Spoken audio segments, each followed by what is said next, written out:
On voit chez nos plus jeunes, par exemple, la consommation YouTube est leur premier réflexe. Si on n'existe pas sur YouTube, on n'existe pas dans leurs référents culturels, donc on n'existe pas dans leur vie et si on n'entre pas dans le cycle de vie de nos publics lorsqu'ils sont tout jeunes, on les perd en cours de route. Est-ce qu'ils vont revenir vers Télé-Québec? Ce n'est pas assuré.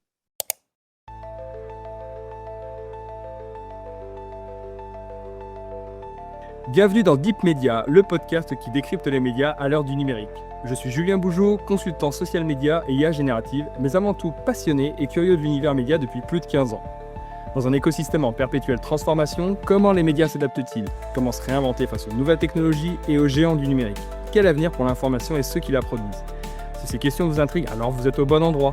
Deep Media, c'est un temps de réflexion et d'échange avec celles et ceux qui façonnent l'avenir du secteur. Mélissa Hébert, bonjour et merci de participer à ce podcast et d'être la 9e invitée au micro de Deep Media. Donc si mes informations sont bonnes, vous travaillez au sein de Télé-Québec, une chaîne de télévision québécoise publique à vocation éducative et culturelle, où vous êtes en charge des plateformes digitales ainsi que de la croissance de l'offre numérique.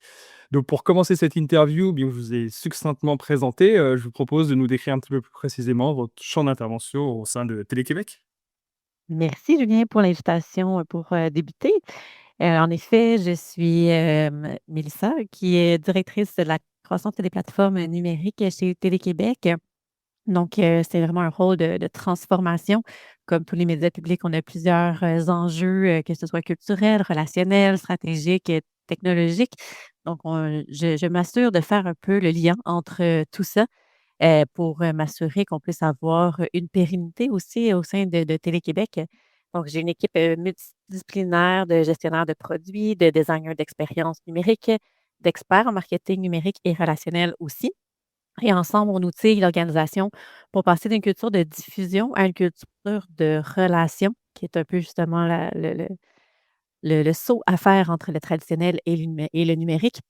Donc, mon rôle, c'est vraiment d'agir comme un catalyseur de transformation numérique et relationnelle pour construire une expérience qui est cohérente, qui est durable et qui est centrée sur les usages réels des publics. Comme de passer du traditionnel à du numérique, on passe aussi d'une logique de médias de masse à médias davantage personnalisés. Donc, présentement, on travaille sur 2 grands projets, une refonte complète de notre écosystème numérique, mais particulièrement la redéfinition d'une offre numérique jeunesse, plusieurs enjeux, éthiques, plusieurs préoccupations au niveau du temps d'écran. Nous, on voit ça vraiment comme une belle, opportunité qui peuvent devenir un peu, nos guides de développement de produits. Et on travaille aussi sur la création de parcours personnalisés omnicanaux, pardon, donc qui est, davantage sur le côté plateforme numérique, mais même à l'extérieur, donc tout ce qui est découvrabilité, marketing numérique et l'implantation d'une stratégie relationnelle. Voilà pour la brève description de ce que je fais. Un champ qui est assez large et avec, pas mal d'opportunités. Si on se place donc du côté du numérique, donc je vais poser ma question, mais j'ai déjà quelques éléments de réponse, mais ça peut être intéressant quand même d'approfondir. Est-ce que vous diriez que le numérique, à l'heure d'aujourd'hui, ça représente un vrai levier stratégique pour Télé-Québec ou est-ce que ça peut être aussi sur une partie un terrain de tension permanente, pour un média comme le vôtre? Comment est-ce que, on équilibre un peu la C'est une balance? bonne question. Beh, principalement, c'est davantage un levier stratégique, là, définitivement, parce que ça permet de mieux rejoindre nos publics, ça permet d'avoir une discussion, une conversation avec eux. Ça permet aussi de prolonger la vie de nos contenus, d'améliorer leur découvrabilité, mais surtout, mon dada, de bâtir une relation vraiment plus directe, plus durable avec chacun de nos citoyens. C'est sûr qu'il reste des tensions dans tout ça. La tension, je la nommerais pas comme permanente parce que c'est sûr que le numérique, ça l'amène dans un changement de paradigme où est-ce qu'on est davantage dans une course à l'attention. Donc, il faut être davantage dans le jeu des algorithmes, et parfois, c'est des modèles qui peuvent fragiliser notre structure actuelle, qui peuvent fragiliser aussi l'éditorial de jouer ces différentes, pratiques numériques. Mais au final, la transition puis l'adaptabilité des équipes est beaucoup plus, est dans la vélocité que dans l'attention. D'accord. Ouais, là, si je rebondis un petit peu sur ce que vous avez, dit et donc effectivement, on va dire le jeu algorithmique, le jeu des plateformes, vous avez plutôt la sensation que ça bouscule quand même pas mal vos habitudes et tous les projets et les productions que vous êtes en capacité de diffuser? Et à quel niveau ça les bouscule, si on peut aller un peu plus loin?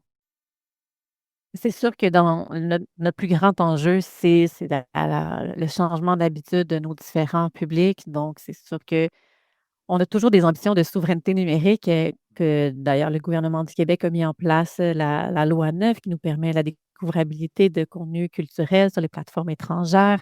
Donc on a un certain pouvoir, mais au-delà de ça, les usages sont principalement centrés sur ces plateformes-là et on n'a pas accès à la recette des algorithmes. On s'en doute. Ceci étant dit, en étant sur chacune de ces plateformes-là, on peut faire des tests A/B puis voir qu'est-ce qui fonctionne bien, qu'est-ce qui fonctionne moins bien, par exemple. Mais c'est sûr que, de pouvoir s'insérer dans ces algorithmes-là, c'est important pour la visibilité. Donc autant on peut pas être pour ou contre, il faut juste vivre la vie des des algorithmes, que ce soit sur Netflix, que ce soit sur YouTube ou que ce soit sur les réseaux sociaux. Si on veut être vu, il faut comprendre la recette algorithmique et la jouer dans le cadre d'un média public, bien entendu. On n'a pas nécessairement des pratiques de clickbait, par exemple, qui nous, permettraient de vraiment rayonner, mais de façon non éthique dans ces algorithmes-là. Mais on n'a pas le choix en tant que média public d'être présent sur ces plateformes-là pour être vu et même des fois être consommé. On voit chez nos plus jeunes, par exemple, la consommation YouTube est leur premier réflexe. Si on n'existe pas sur YouTube, on n'existe pas dans leurs référents culturels, donc on n'existe pas dans leur vie. Et si on n'entre pas dans le cycle de vie de nos publics lorsqu'ils sont tout jeunes, on les perd en cours de route. Est-ce qu'ils vont revenir vers Télé-Québec? Ce n'est pas assuré. Donc, on a une vision chez Télé-Québec de 2 à 8 ans, il faut exister dans leur vie. Donc il y a un côté protectionniste de la petite enfance, où est-ce qu'on veut assurer des normes éthiques, où est-ce qu'on va avoir la meilleure expérience selon le développement des enfants. Mais vers 9, 10 ans, on voit qu'ils se dirigent davantage vers des plateformes étrangères. Donc, à partir de 9 ans, il faut vraiment être sur leur chemin, avec le format qu'ils consomment, dans les codes qu'ils consomment. Donc, à partir de 9 ans, on se dirige de plus en plus là où ils sont pour ne pas perdre cette ligne de vie avec ce public qui est si précieux. Parce que si on n'est plus là, ben, ça va être des référents étrangers, des référents internationaux et anglophones qui vont faire partie de leur vie, de leur culture, de leurs expressions, de la vie avec leurs amis. D'accord.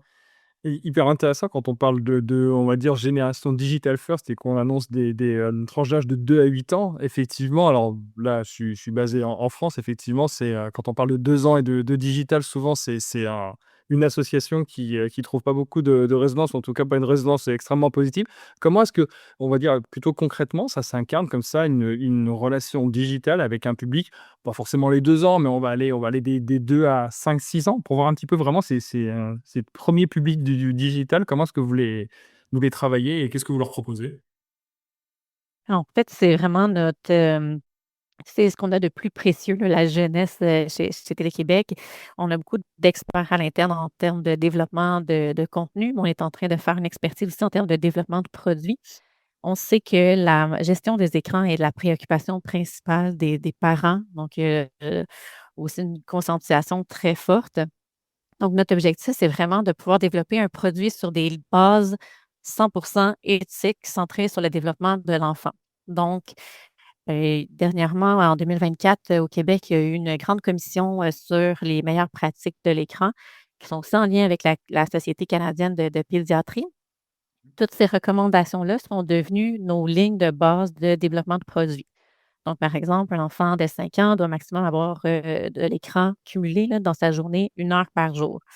Donc, nous, ça devient un peu notre indicateur de performance maximale. On ne veut pas que l'enfant passe plus qu'1 heure par jour sur cette plateforme-là, mais aussi de donner des outils aux parents.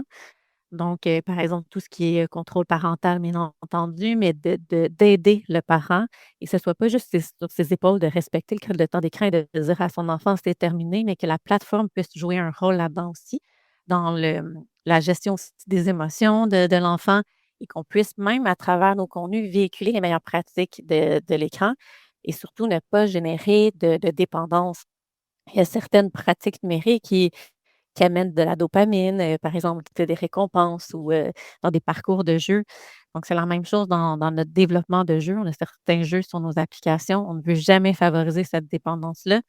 Donc c'est un peu contre-intuitif versus du développement de produits réguliers. Donc nous, on veut, avoir la satisfaction que la confiance des parents avant tout. Donc on veut surtout pas maximiser le temps d'écran. On veut que le temps qui passe sur un écran soit de qualité et que le premier réflexe des parents, s'ils décident de mettre leur enfant devant un écran, mais que ce soit avec du temps, d'écran qui est sain, qui est centré sur le développement et qui ne va pas créer de dépendance future. Enfin, on se voit vraiment comme un joueur très responsable dans le milieu. Bah, si ce discours-là pouvait être entendu par, le plus grand nombre, ça serait vraiment intéressant. Non, c'est une super démarche effectivement de oui, de se dire c'est pas forcément d'interdire les écrans, effectivement, c'est de créer toute une logique d'accompagnement, dans tout ça et accompagnement à la fois du jeune public, mais effectivement des parents qui sont aussi là pour être, garants, de tout ça. Donc ça m'amène aussi sur une question, plus sur la conception de l'offre numérique globale. Vous avez commencé à y répondre. Comment est-ce que malgré tout, dans cet écosystème très tendu avec des plateformes qui sont ultra addictives et on a vu avec, le système de récompense qui stimule, de la dopamine, comment est-ce qu'on conçoit une offre numérique qui demeure attractive sans nécessairement reproduire les mécaniques qui sont addictives des grandes plateformes, notamment des grandes plateformes étrangères? En gros, comment est-ce qu'on va se singulariser mais réussir à capter quand même? Il y a le volet numérique là, tout d'abord parce qu'il y a un autre volet que je parlerai après qui est plus sur le terrain là, mais le volet, le volet pardon, développement de produits débute par l'axe stratégique. Donc sûr que nous, en tant qu'entreprise, on se donne l'axe stratégique de ne pas mesurer le temps passé, mais vraiment de mesurer la qualité d'expérience.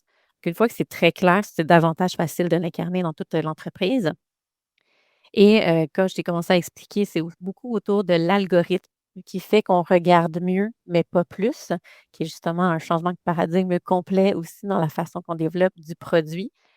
Donc notre moteur de recommandation qui est basé non pas du tout sur la performance, qui est sur un temps d'engagement plus grand, mais sur l'adéquation avec le sain développement de l'enfant selon son âge. Donc, on est en train de développer une plateforme personnalisée. Donc, selon l'âge précis de l'enfant, il va avoir un algorithme vraiment centré sur son développement. Et c'est très important avec tous les experts avec lesquels on travaille, qu'un enfant de 4 ans n'est pas nécessairement rendu au même stade cognitif, social, affectif qu'un enfant de 8 ans. Vraiment du contenu qui est développé pour lui et qui va être évolutif aussi, donc il va l'accompagner tout le long de sa vie. Donc, on s'attend aussi à pouvoir garder les gens plus longtemps dans le cycle de vie, comme le contenu va se développer en permanence selon ses besoins. Et comme, je disais tantôt aussi que l'algorithme, doit être pensé pour inviter l'enfant à quitter l'écran lorsque les seuils de recommandation sont atteints et de contribuer aussi, à aider le parent qui, par exemple, est en train de préparer, à manger et il n'y a pas nécessairement, l'accès à la télécommande ou, à l'écran. Donc que nous, on puisse, venir soulager un peu le parent et être un allié dans sa gestion de temps d'écran. Donc le parent, pour nous, fait vraiment partie de la réflexion. On veut lui offrir, paix d'esprit, confiance, mais surtout, on voit que la majorité des parents vivent de la culpabilité face à cet Ouais. écran-là. Donc, ils veulent mettre leur enfant en contact avec de la culture québécoise, ils veulent mettre l'enfant en contact avec des référents communs de ses amis aussi, que ce soit à la garderie ou dans la cour d'école. Mais il y a beaucoup de culpabilité étant donné tout ce qu'on entend sur le temps d'écran. Donc, vraiment d'être l'allié des parents dans des contrôles simples, dans la transparence, hem, sur l'absence totale de publicité que j'ai oublié de mentionner tellement il est Évident. partie prenante de notre ADN, donc aucune publicité de façon c'est contre la loi, mais on en a aucun sur toute notre jeunesse. Donc ça, on fait vraiment de l'éthique notre avantage concurrentiel. Puis on pense que dans un paysage dominé par des géants internationaux, ce côté zéro publicité, zéro, gestion de la dopamine avec des contenus qui sont validés par des experts, qui évitent vraiment une dépendance aux écrans. On pense qu'on est vraiment une alternative publique et éthique. On est vraiment en cours de développement là, pour, améliorer tout ça, donc avec un lancement plus tard, en 2026. C'est le premier volet qui est davantage numérique, mais de voir aussi chacune de nos marques de contenu, de notre marque Télé-Québec aussi comme un vecteur sur le terrain, d'être en contact avec les jeunes là où ils sont. Puis c'est pour ça aussi qu'ils viennent dans notre écosystème numérique parce qu'ils se voient à l'écran, donc ils voient leur réalité, ils voient leurs expressions, ils voient leur paysage et comment est-ce qu'on peut poursuivre cette expérience-là aussi sur là où ils sont, que ce soit la fin de semaine, que ce soit dans leurs activités. On a aussi une présence dans les écoles à travers Télé-Québec en classe, donc de vraiment venir matérialiser tout ce qu'on offre sur le numérique, mais dans la vraie vie, de matérialiser nos marques de contenu et notre marque mère qui est Télé-Québec. D'accord. En tout cas, dans la logique d'être au contact de ces publics et puis aussi de les fidéliser, tout au long de leur parcours, c'est aussi intéressant, j'imagine, cette vocation, terrain. Là, j'ai bien noté effectivement, l'éthique comme l'avantage concurrentiel. Je trouve que c'est une belle promesse et c'est plutôt assez engageant. Comment est-ce que ça se traduit aussi? Parce que, finalement, vous êtes des plateformes de diffusion, vous êtes une chaîne de télévision, vous ne produisez pas à proprement parler énormément de contenu, voire très peu, voire pas du tout. Comment est-ce que ça se passe avec les partenaires quand on produit des contenus qui ont cet angle-là, qui est très particulier? Est-ce que, voilà, les partenaires sont plutôt assez enthousiastes? Est-ce qu'ils ont déjà le savoir-faire? Est-ce qu'ils ont la culture pour vous permettre d'aller, valider cet objectif-là? Définitivement, puis ça fait des années, en fait, que tout ce qui est, référent culturel jeunesse, est acquis par Télé-Québec, là. Donc moi-même, toute petite, c'était Télé-Québec qui faisait partie de ma vie, de ma culture populaire. Donc cette relation-là avec les producteurs de contenu, puis cette expertise-là existe depuis des années. Donc ça fonctionne qu'à l'interne, on a différents chefs de contenu qui sont des experts en développement de l'enfant, en développement de contenu de jeunesse, donc qui accompagnent les différents producteurs qui ont eux-mêmes une très grande expertise, en la matière. Donc on est très chanceux d'avoir, cette qualité-là qui nous permet justement de faire vivre notre promesse, mais même chose parce qu'on voit que c'est du contenu à diffuser, donc du contenu qui est davantage une plateforme de destination finale. Mais même dans la transition qu'on voit chez nos 9 ans et plus, où est-ce qu'il faut davantage produire du contenu, avec des formats différents qui vont aller sur les différentes plateformes de découvrabilité. Même là, il y a une expertise qui se développe, qui est beaucoup, gérée grâce à du, test AB parce que, encore une fois, l'algorithme-là évolue très rapidement. Donc on est vraiment toujours au fait de ce qu'on met en ligne, qu'est-ce qui a bien fonctionné, qu'est-ce qui a moins bien fonctionné et on évolue comme ça avec nos partenaires en transposant chacun de nos résultats pour qu'on soit toujours dans la transparence et l'évolution collaborative. C'est la fin de la première partie de cette interview de Deep Media avec Mélissa Hébert, directrice des plateformes digitales et de la croissance de l'offre numérique au sein de Télé-Québec. Je vous donne rendez-vous prochainement pour la suite de cet échange où l'on va continuer d'explorer le futur des médias à l'heure du numérique. En attendant, pour ne pas manquer les prochains épisodes, abonnez-vous à ce podcast et mettez les commentaires et étoiles adéquates. Deep Media, c'est désormais une newsletter mensuelle pour poursuivre l'exploration ainsi qu'un chatbot de veille IA et médias appelé IA Media Lab. Pour accéder gratuitement à ces deux outils, je vous mets les liens en commentaire d'épisode. Deep Media est un podcast autoproduit par Follow Me Conseil, agence de formation et conseil stratégique spécialisée en IA générative et social media. À très bientôt.